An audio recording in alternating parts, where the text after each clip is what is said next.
So our topic for the day is, what do I need to track in my business and how do I use that as a key performance indicator? I recommend, as always, that you have a business plan. From your business plan, you're going to take your goals and then you're going to create what I call, or what is called, key performance indicators. And so there are a couple of things that you can track. I'm going to talk about what we track and how we use this to make decisions with our business. First and foremost, we use our electronic health record data in order to track how many sessions we had every month, how much revenue was brought in, what our average session revenue was, how many intakes we did. So a lot of people ask a lot of questions about session costs and how much do they pay people, and they have independent contractors, and how much does it cost to run a practice. And for me, it's so important to know what your average dollar amount for your session is.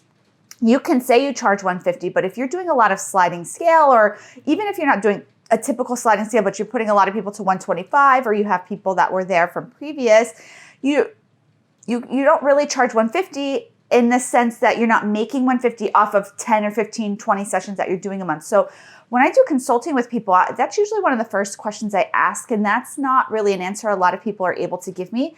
So I really want you to start doing that. It's really easy to track that from your electronic health record. That's why I reference that.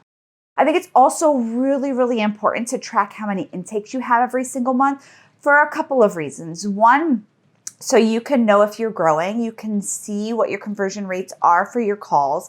You can get an idea if you need to hire somebody, if you need to hire another person. That's how we can always tell. Like if we go from, let's say, 60 intakes to 100 intakes, or whatever, that number looks like, or even if you're a solo practitioner and you go from 8 intakes to 16 intakes, it's a lot of intakes, or even from 4 to 8 and it doubling. If you normally take 1 intake a week and now you've doubled, you are not going to be able to sustain that in the long run because you're going to hit some kind of ceiling. You're either going to have to refer out, or you may think about bringing on an independent contractor or an employee or a renter. On our business plan, we really focus on social media. I think people probably understand that. So if that's one of your goals, you want to track how many followers you have on your social media. So we track on Facebook, we track on Instagram, we track on Google My Business. They send statistics and we track all of that. And we track our newsletter, even though it's not social media, but we track how many subscribers we have to our newsletter. And that gives us an idea of growth. So for my practice, our group practice, Caring Therapists of Palm Beach and Broward, growth is really important for us right now. We're in a growing phase. And so all of the things that I'm tracking really have a lot to do with growth. If there was some other phase that I was in or that you are in your practice, maybe you're in the starting phase, right? So if I'm in the starting phase, I'm really going to, on some kind of Google Sheets or Excel or however you track, I would really start looking at startup expenses, right? How many calls are you getting? Like, I think at all levels, you should track your calls, but when you're first starting, you really need to track your calls. You need to know exactly how many calls that are coming in and how many are converted. That is a really, really, really important step.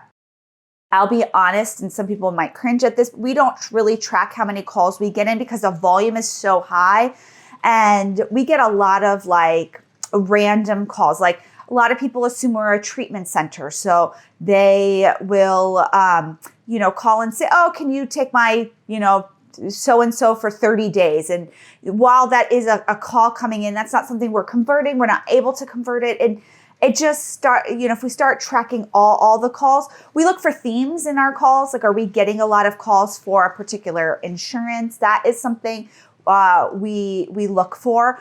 And so I'm not counting specifics for calls. I'm looking more for themes just because of the volume. But when you're first starting out, you definitely want to count all of your calls, keep a track of that. I again recommend that you keep a track of that on some kind of Excel sheet or somewhere so you can see your call volume, because again, you can't make decisions about whether to leave your full-time job or whether that this is going to be a sustainable business unless you have data. The third area that you can really focus on is your revenue and your expenses. You're really taking a look at where your revenue is coming from, really taking a look at what your expenses are every month and tracking that month to month. So that's the biggest thing about key performance indicators, is that you want to track these month to month. We have 12 sheets set up and we track the same thing, and then I can look month to month and review month to month, and then I can review year to year, because we've had key performance indicators tracked for maybe 3 or 4 years. I can't remember.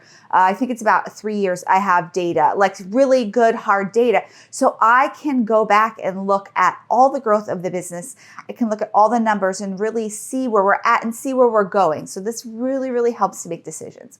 I'm going to talk about key performance indicators, but first I want to thank our sponsor, TherapyNotes. If you're looking for an electronic health record that can really help you track, can keep you on top of your revenue, on top of your sessions, on top of billing, on top of paperwork, and they have a brand new telehealth option that is free to you when you subscribe to TherapyNotes. So how exciting is that? Talk about reducing expenses, yay! I really want you to go ahead and check out TherapyNotes, and the thing that I will time and time again say is what's so great about them is the ability to pick up a phone, call somebody, and get some help. Just last week with my office manager, we got stuck on something like call TherapyNotes, call TherapyNotes, call TherapyNotes. I think she called 2 or 3 times. It was great. It was so helpful. So I really want you to check out TherapyNotes. So with key performance indicators, it can help you with your business plan. So you want to know what your business plan is, you want to know what your goals are, and then you want to directly relate your key performance indicators towards there. And then I want you to assess them quarterly. I really want you to take a look at these, see where you're at, see where there's potential for, improvement. If you're not getting the calls that you think you should get, and if you're only converting, let's say you are a private pay practice and you're only converting, let's say at 20 or 30%, a couple of things. If you're not getting enough calls in, then you need to put more money and effort into marketing. If you're not converting, maybe you need a new script, or maybe you need to, do some role plays with a coach on, sealing the deal on those calls. And so again, it really, really, really will help you make decisions for your business, which is so important, because I'm here to support you building your smart practice, and I want you to have the exact kind of practice you want, but sometimes we need data in order to do that.